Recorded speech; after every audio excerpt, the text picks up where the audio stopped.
La science appartient à la société et nous avons un devoir de travailler avec justement les décideurs, de nous engager dans un dialogue constructif pour protéger cet espace de recherche.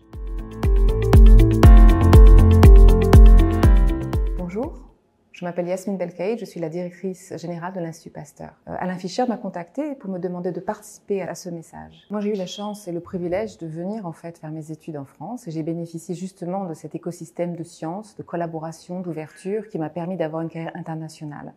Maintenir en fait une fluidité dans la recherche, dans les collaborations, est une mission fondamentale de la recherche et les découvertes de demain en dépendent. En tant que société, nous sommes en face de problèmes globaux qui sont associés au changement climatique, à l'évolution des pathologies. Aujourd'hui, pour comprendre ces maladies, nous avons besoin d'une approche globale.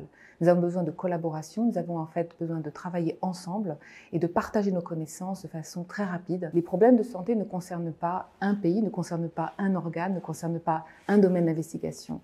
Plus que jamais, on a besoin d'ouverture. Nous avons aujourd'hui des outils extraordinaires en sciences, mais ces outils peuvent en fait avoir de pouvoir que si on ouvre les frontières et que l'on permet aux scientifiques de dialoguer. Je crois que l'Europe a un rôle extrêmement important à jouer dans l'écosystème de la recherche internationale.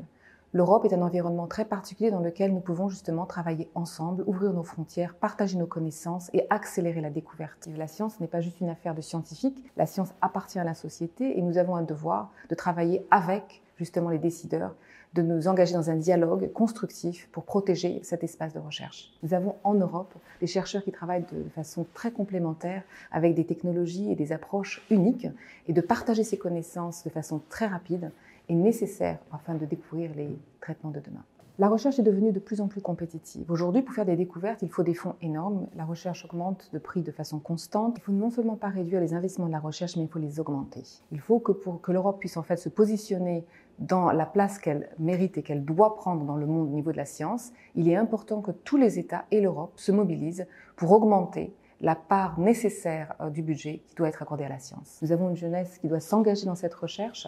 Il faut absolument que nous créions un environnement dans lequel nous puissions partager nos ressources afin d'explorer et de découvrir les traitements de demain. Nous devons communiquer, nous devons éduquer nos sociétés et engager les participants à cette mission importante d'augmenter les fonds de recherche qui sont nécessaires. C'est une question de nécessité pour la sauvegarde de l'humanité. Il faut absolument que nous, de façon collective, les gouvernements, les citoyens, tous travaillons pour augmenter ce qui est absolument important. Protéger la recherche, c'est protéger la démocratie.